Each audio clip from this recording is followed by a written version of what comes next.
ሰላም ሰላም ክቡራት ተኸታተልቲ መደብና ኣብ በቢዘለኹምዎ ሰላምኩም ይብዛሕ ሎሚ እውን ከምቲ ልሙድ ብዛዕባ ዘቕጥ ወለዲ ዘጥቅዕን ዛንታ ክልተ ኣዋልድ ሒዝናልኩም መፂና ኣለና ከም እትፈትውዋ ተስፋ እናገበርና ናብታ ታሪክ ነብለኩም ቻናሉ ንምትብባዕ ላይክ ሼር ሳብስክራይብ ምግባር እውን ኣይትረስዑ ርእቶኹም ኣብ ታሕቲ ኣቐምጡልና ኣደ ኣንሰሊን ፀጉርኺ ኣይትንፀይ ሓደ ሰብ ፀጉርኺ ክትነፂ እንተርኢኪ ኣብ ቤት ሕክምና ማለት እውን ሜንታል ሆስፒታል ንኽትኣትዊ ክገብረኪ ሰሊን ይቕሬታ ትብል ኣዲኣ ድማ ሕራይ ናይ ኣብ መኪና እተዊ ትብላ እዚ እናተባሃላ ከለዋ ጀሲ ኣብ መኪና ኮይና ትጥምተን ነበረት ጀሲ ኣብ ቲቪ ኣድበር ንስሙርን ጽቡቕን ድምቀት ንነዊሕ ግዜ ዝጸንሕ ናይ ፀጉሪ ሻምፖ ዝብል ትርኢ እሞ ሓሪቓ ተጥፋ ፀጉራ ብካንሰር ስለ ዝረገፈ ማርቲን ጀሲ ድሕንዶ ኣለኺ ጀሲ ይብላ ጀሲ እወ ብእርግጽ ደሕነ እየ ብዛዕባ ምጭናቕ እንታይ ኢለካ ነይረ ብተወሳኺ ኣብዚ ቦታ ብባዶ እግርኻ ትንቀሳቐስ ዘለኻ ንስኻ ኢኻ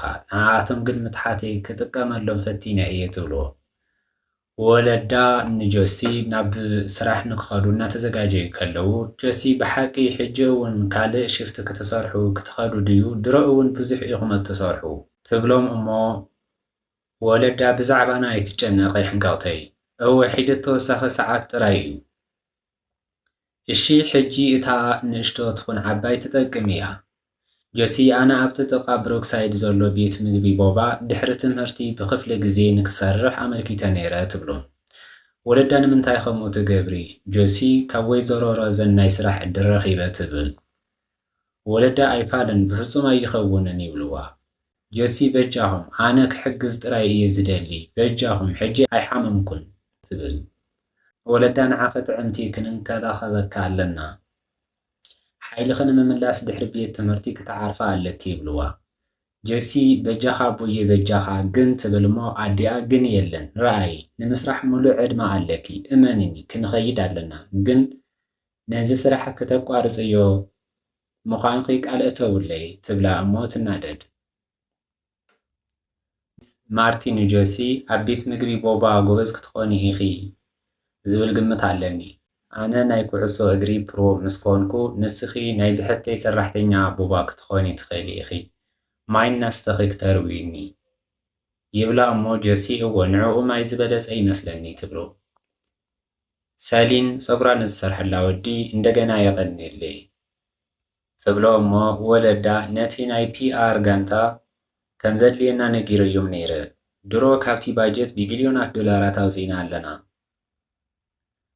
ናይ ሎክሰሪ ብራንድ ነርኢ ኣለና እዚ ግን ሕሱር ይመስል ኣሎ ስምዓኒ ገዛእ ርእስና ክነክስር ከይገብረና ኣብ ሓደ ቦታ ደረት ክነገብር ኣለና ተረዲእካ እቲ ደረት ኣብ ሕፍረት እዩ ዝግበር እዚ ምጅማር ስራሕ እንተፈሺሉ ኣብ ዩቱብ እቲ ዝወረደ እዩ ክኸውን ነቲ ናይ ግዜ ሰሌዳ ጥራይ እንተተኸታቲልካን ንኩሉ ሰብ ምቁፅፃር እንተገዲፍካን ኣይፍሽልን እዩ ሕጂ ፀጉራ ኣስተኻኽሊ ወይ ድማ ሲቪኺ ኣዳልዊ እታ ናይ ፀጉሪ ኣምባሳደር ማለት ጓልኺ ማለት እዩ ነዚ ስእሊ ዝተበላሸወ ትርኢት ክህልዋ ኣይኽእልን ንሳ ፍፅምቲ ክትመስል ኣለዋ ንግዳዊ ስራሕና ኣብኡ ዝተመርኮሰ እዩ እናተባሃህሉ ትሰምዖም እሞ ብጭንቀት ፀጉራ ክትነፂ እንትብል ኣዲኣ ነቲ ወዲ ፀጉራ ስርሓያ ወይ ሒሳብካ ውሰድ ፀጉረይ ዝሰርሓኒ የለን ትብል ሰሊን ጓልኺ ማለት ድያ ትብላ ኣዲኣ ድማ ነቲ ቀረፃ ክትበላሸይ ዲኺ እትደሊ ነቲ ወዲ ነቲ ፒኣር ብቕዕቲ ክትኸውን ኣለዋ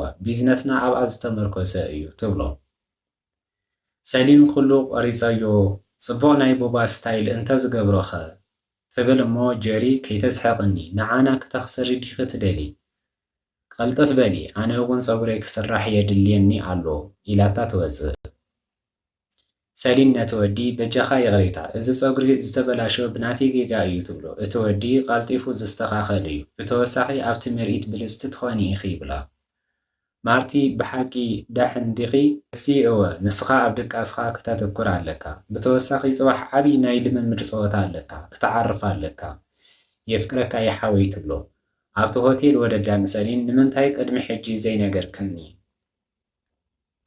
ነቲ ጋዜጠኛ እንታይ ክትብል ከም ዘለካ ልክዕ ነጊረካ ነይረ ኦ ኣምላኸይ ፀጉሪ ክተመንጭትኒ ክትደሊ ኢኺ ተሕፍርኒ ኣለኺ ኣነ ዝረዳእኒ የለን እንታይ ክብል ከም ዘለኒ እነግረኪ ንስኺ ግን እንደገና ዝቕፅል ግዜ ንስኺ ከይድኺ ኣዛርብ እዮም ልክዕ ከምኡ እየ ክገብር እናተባህሉ ትሰምዕ እሞ ብንደት ፀጉራ እናነፀየት ከላ ዳርላ ፀጉርኺ ጥራይ ዲኺ ትነፅይ ዘለኺ ትብላ። ሰሊን ኣይፋልን እቲ መትሓዚ ፀጉሪ ጥራይ እዩ ትብላ። ዳርላ ሕራይ ስለዚ ሰልፊ ክንለዓል ንኸድ ዶ ኣብ ኣይጂ ከቃልሐኪ እደሊ እየ ኒዒ በሊ ፍቅርተይ ኣብዚ ዶ ኢልኪ እንታይ ትገብሪ ኣለኺ ንዕኒ ኽድ ኢላ ሒዛታ ትጎይ ምስ ኣቦ ጆሲ ትጋጨው። ኦ ኣምላኸይ ነቲ ሓድሽ ጫማይ ከተበላሽዎ ተቓሪብካ ትብሎ እሞ ኣቦ ጆሲ በጃኺ የቕሬታን ቤተይ ዳርላ ከተባረካ ነይርዋ ትብሎ። ሰበይቱ ኦ በጃኺ ኮነ ኢሉ ኣይኮንን እንደገና ኣይክገብርን እዩ። ሰሊን ኦ ፍቅርተይ ደሕን እዩ ናባኺ እኳ ይቐረበን ይኣክል ኢለን ይኸዳ። ጆሲ ነቲ ብካንሰር ምኽንያት ዝተላፀየ ፀጉራ እናጠመተት ትሓዝን።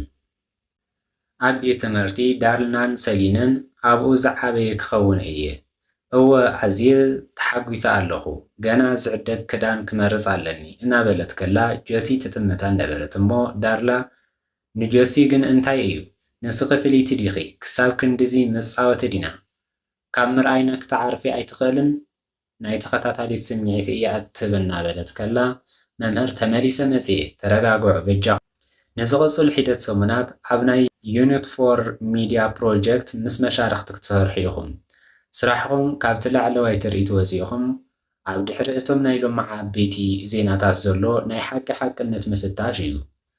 ብዛዕባ መሻርክቲ ድማ ንስኺ ምስኣ ኢኺ ሰሊን ምስ ጆሲ እዚ ጨካን ነገር እዩ ጆሲ ኣይፋልን ደሕኒ እዩ ተወሳኺ ቴፕ ከምፅእ እየ ትብል።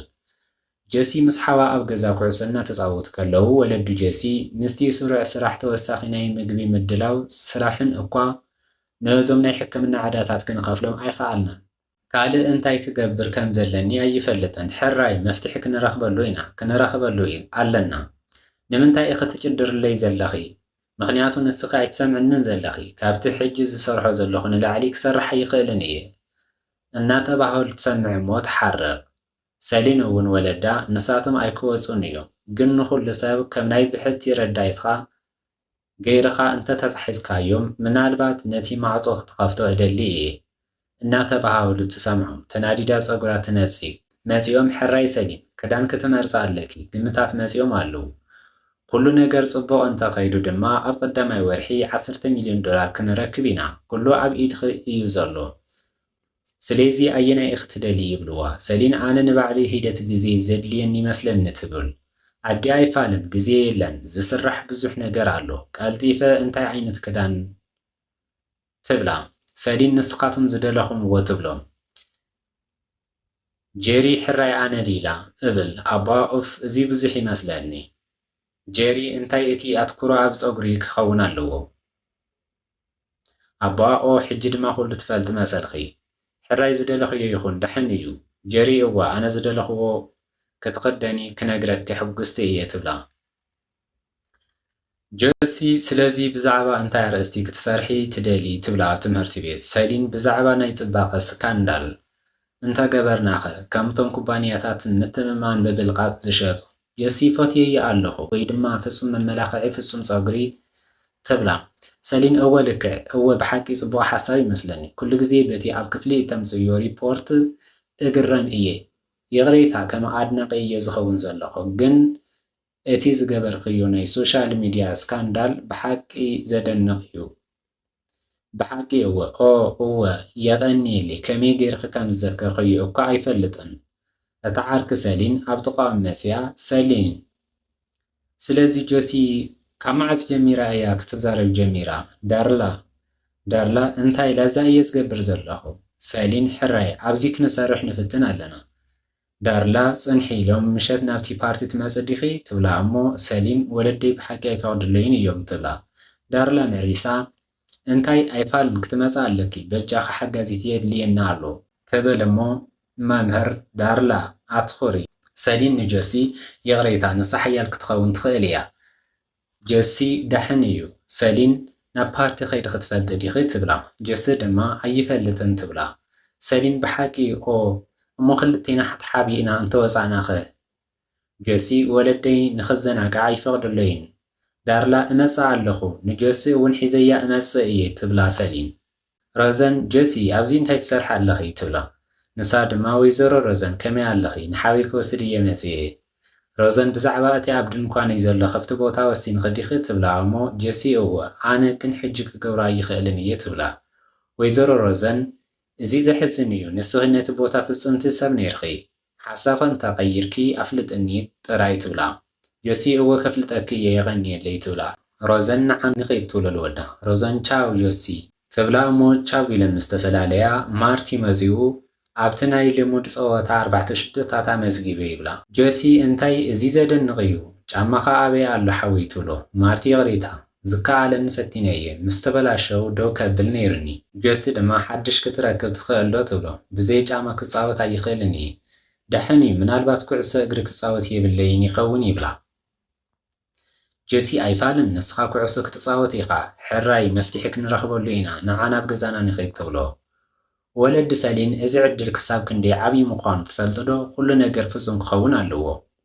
እፈልጥ ኣብዚ ንግዳዊ ስራሕ ክንደይ ከም ዘወፈርኩ ትፈልጥ ዲኻ? ከምኡ ምግባር ይጀምር። እቶም ወፈርቲ ንምምጻእ ክሕምሱ እዮም ዝደልዩ ዘለዉ። ንሳቶም ኣይክወፁን እዮም ግን ንኩሉ ሰብ ከም ናይ ብሕቲ ረዳኢትካ ጌርካ እንተተታሒዝካዮም ምናልባት እናተባሃሉ ሰሊን ሰሚዓ ናብኣቶም ትኸይድ እሞ ኣዲኣ ሰሊን ሎሚ ምሸት ክንድንጊ ኢና ጽባሕ ቅድሚ ምጅማርና ምስ ገለ ወፈርቲ ናይ መወዳእታ ደቂቕ ኣኼባታት ኣለና ዕረፍቲ ግበሪ ጽባሕ ኣብቲ ዝበለጸ ኩነታት ክትኾና ኣለኪ ትብላ። ኣቦኣ እውን ንስኺ ኣብ ዝበለጸ ኩነታት ክትኸውን ግበርያ ኣነ ግን ክነግራ ኣይኽእልን ይብልዋ እሞ ተናዲዳ ፀጉራ ትነጽይ። ጀሲ ሃይ ሰባት ትብሎም ንወለዳ ስለዚ ድሕሪ ልምምድ ምስቲ ናይ ቦባ ማናጀር ተዛሪበ ነይረ እቲ ቦታ ገና ክፍቲ ምዃኑ ነጊራትኒ ትብል። ኣይፋልን ጀሲ ሕጂ ግደፍ እዮም ፍቱተይ ሓይልኺ ክትምልሲ ኣለኪ ዕረፍቲ የድልየኪ እዩ ንዒ ጀሲ ደሕን እዩ ንድንጊ ኢና። ጀሲ ኣይፋልን ደሕን ኣይኮነ ሰባት ማርቲ ሓድሽ ጫማ የድልዮ ኣሎ ትብሎም እሞ ወለዳ ብዛዕባ እቲ ሓድሽ ጫማ ንሕና ኸንጭነቕ ሕደጉልና ንሕና ክንከናኸነካ ኢና ሕራይ ደሕን ኩኑ። ሰሊንን ጀስን ቴክስተ ጸሒፈን ጀሲ ንሓዋ ደቂሳ ናብ ፓርቲ ትኸይድ። ዳርላ እታ ተኸታታሊትኪ መጺኣ ንሳ በኣኺ ፍቕሪ ሒዝዋ ድዩ ወይስ ካልእ ጀሲ ትብላ እሞ ሰሊን ኣይፋልን ንሳ ደስ ትብል እያ ንዒ ትብላ ንጀሲ። ዳርላ ፖሊስ ክጽውዕ ትብል። ሰሊን ጀሲ በጃኺ ኣብዚ ብምምጻእኺ ብሓቂ ተሓጒሳ ኣለኹ እታ ዓርካ ስለዚ ናብ ድሕሪ ገዛ ከይድና ምስቶም ናይ ሆኪ ኣወዳት ንዘናጋዕ ትብላ። ሰሊን ኣይፋልን ኣነ ብሓቂ ምስ ጆሲ ክጸንሕ እየ ዝደሊ ትብል እሞ እታ ዓርካ ሰሊን ሓድሽ ናይ ቀረባ ዓርኪ ዝረኸበት ትመስል። ወለዲ ሰሊን ሕራይ ሰባት ጽባሕ እቲ ግዜ እዩ እቲ ጎስጓስ ምስ ተጀመረ እመኑኒ እዚ ፍርያት ኣብ ዕደጋ ክኸውን እዩ። እቲ ዝሃብኩምና ድጋፍ ድማ እቲ ዘውፈርኩምሉ ነገር ንምርኣይ ኣዝዩ የሐጉሰና። ጓልና ሰሊን ናይቲ ፍርያት ሞዴል እያ እመኑኒ ድማ ፀጉራ ዘደንቕ እዩ ከምፃ እሞ ሰባት ኢላ ትኸይድ። ኣባ እቲ ናይ ቬንስ ውዕዞ ከመይ ነይሩ ይብሎም። ጄሪ ናብ ክፍሊ ሰሊን ምስ ኣተወት ጄሪ ሰሊን ተንስኢ ትብል እሞ ትስእና ማራ ትሓርቕ። እቶም ኢንቨስተራት ቅድሚ ምውፋርና ነታ ወኪል ክንረኽባ ንፍትን ነርና ይብሉ። ጄሪ እፈልጥ እየ ሕጂ ሓሚማ ስለ ዘላ ጥራይ እዩ ትብሎም። እቲ ኢንቨስተር ሓሚማ እቲ ምጅማር ፍርያት ጽባሕ ዶ ኣይኮነን ይብላ። ጄሪ ማለተይ ደኺማ እያ። እቲ ኢንቨስተር እሞ ናይ መወዳእታ ውሳነ ቅድሚ ምግባርና ብዛዕባ ገለ ተወሳኺ ነገራት ክንመያየጥ ኢና። ኣቦኣ ንሰሊን ሰባት ብሰላም ናብ ገዛኹም እተዉ ይብሎም። ሰሊን ኣብቲ ፓርቲ ብሓቂ ጽቡቕ ግዜ ይሕልፍ ኣለኹ እዚ ኣዝዩ ደስ ይብል እዩ። ሰሊን እዚ ተዓዘቡ ጆሲ ስለ ዝዓደምኩምኒ የቐኒየለይ ትብላ። ዳርላ ናይ ጽሬት ሰራሕተኛታት ኣብ መተሓላለፊ ክልተ ጽሬት የድሊ ኣሎ ነዚ ዝተበላሸወ ነገር ንምጽራይ ነዚ ሕሱር ሰብ ዝሰርሖ ፀጉሪ ክንጥቀመሉ ንኽእል ኢና ኢላ ፈሳሲ ትግጭዋ እሞ ጆሲ ድንን ትብል እቲ ከም ቆቢዕ እትጥቀመሉ ዝነበረት ኣርቲፊሻል ፀጉሪ ዳርላ ትቐልዓ እሞ ኩለን ይስሕቓ። ጀሲ ኣምላኸይ እናበለት ተሓፍርን ትሽመቓቕን። ወለዳ ብድንጋጽ መጺኦም ጆሲ ኣይኸውንን ይብሉ። ዳርላ ወለድኺ ግዙኣተይ እዮም ትብላ።